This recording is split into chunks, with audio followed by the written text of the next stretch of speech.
saya Penti Marina dengan NPM 10220025 kelas C1 akuntansi.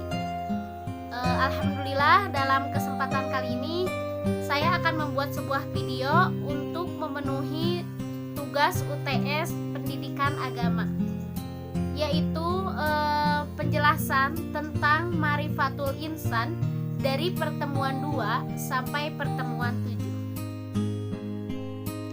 Ma'rifatul Insan. Di pertemuan kedua akan dibahas tentang tarif al-insan atau pengenalan manusia.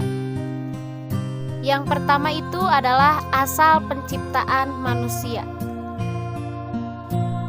Manusia diciptakan oleh Allah.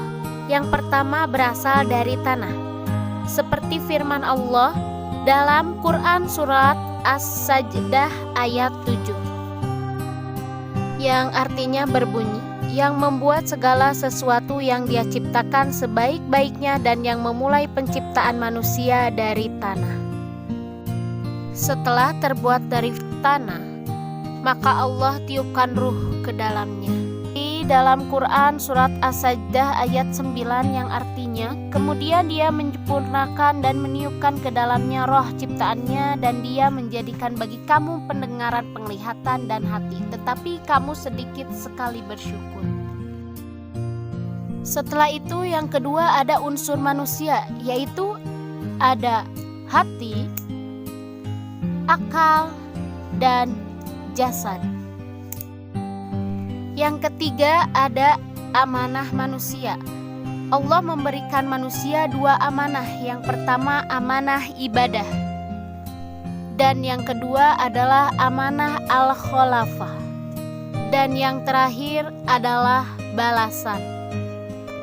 Di dalam Quran surat An-Nahl ayat 97 yang artinya, barang siapa yang mengerjakan amal soleh, baik laki-laki maupun perempuan dalam keadaan beriman, maka sesungguhnya akan kami berikan kepadanya kehidupan yang baik, dan sesungguhnya akan kami berikan balasan kepada mereka dengan pahala yang lebih baik dari apa yang telah mereka kerjakan.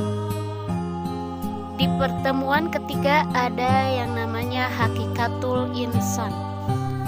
Ada beberapa hakikat. Yang pertama adalah hakikat manusia sebagai makhluk, yaitu makhluk berada dalam fitrah, lemah, bodoh, dan fakir. Yang kedua, hakikat manusia yang dimuliakan. Manusia adalah satu-satunya makhluk Allah yang dimuliakan oleh Allah dari makhluk lainnya, di antaranya dengan ditiupkannya ruh, memiliki keistimewaan, dan ditundukkannya alam padanya. Ketiga, hakikat manusia yang dibebani, yaitu yang pertama dibebani dengan ibadah, dan yang kedua adalah khilafah, dan yang keempat hakikat manusia bebas memilih. Manusia adalah makhluk yang mukhayyarun, diberi pilihan oleh Allah Ta'ala apakah memilih al-iman atau al-kufru.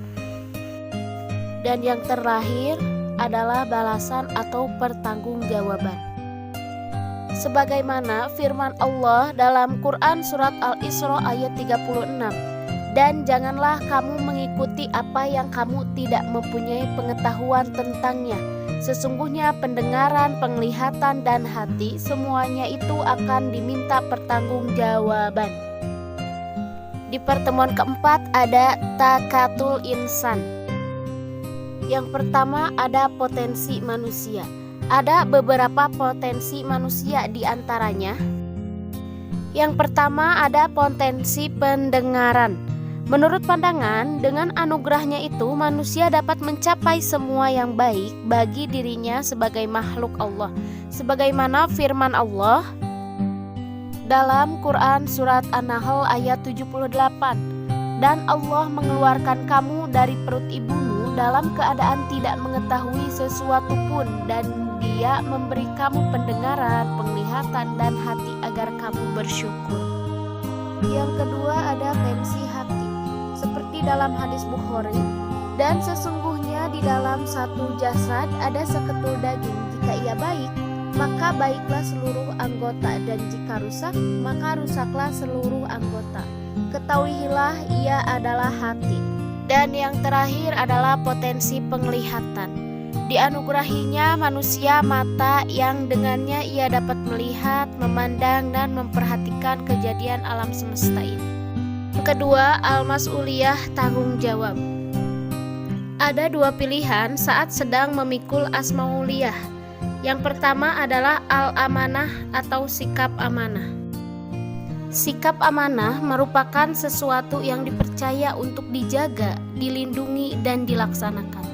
Ada beberapa hal yang harus diperhatikan manusia, di antaranya. Yang pertama, manusia bukan pemilik yang hakiki. Yang kedua, manusia harus mengembannya sesuai dengan kehendak pihak yang mewakilkan kepemimpinan tersebut. Dan yang ketiga, dalam mengembannya manusia tidak boleh menentang peraturan yang telah ditentukan oleh Allah Ta'ala.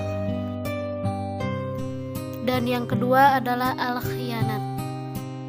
Orang yang berkhianat diumpamakan oleh Allah dengan berbagai perumpamaan, yaitu yang pertama bagaikan binatang ternak seperti anjing, seperti batu, dan lain sebagainya.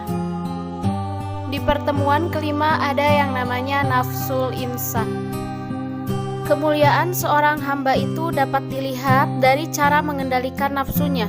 Ada beberapa tingkatan nafsu, yaitu yang pertama ada nafsul mutmainah, adalah jiwa yang telah mendapatkan ketenangan, atau dapat diartikan sebagai nafsu yang disinari cahaya, sehingga dapat mengosongkan hati dari sikap tercela dan terganti dengan sikap terpuji.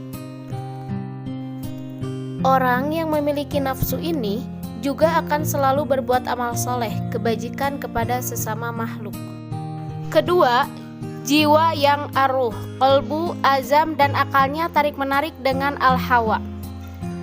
Jika kondisi ini terjadi kepada seorang muslim, maka jiwa ini disebut dengan nafsul lawamah, karena jiwa ini suka menyesali dirinya atas sikap dan tingkah lakunya pada masa lalu, menyesali dirinya karena berbuat kejahatan.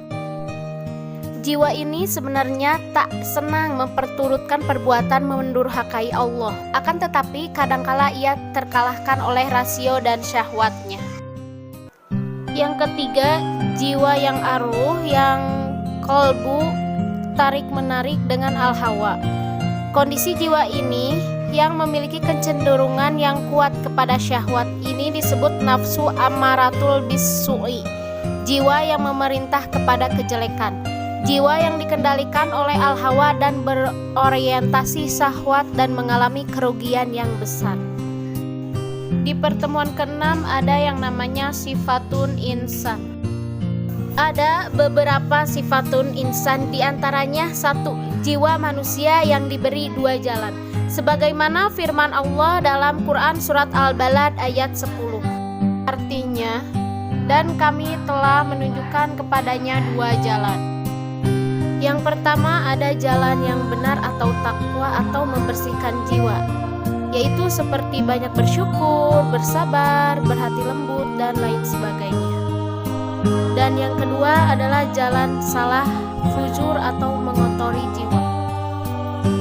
Dan yang terakhir di pertemuan ketujuh ada hakikah al-ibadah. Sumber pelaksanaan ibadah yaitu perasaan.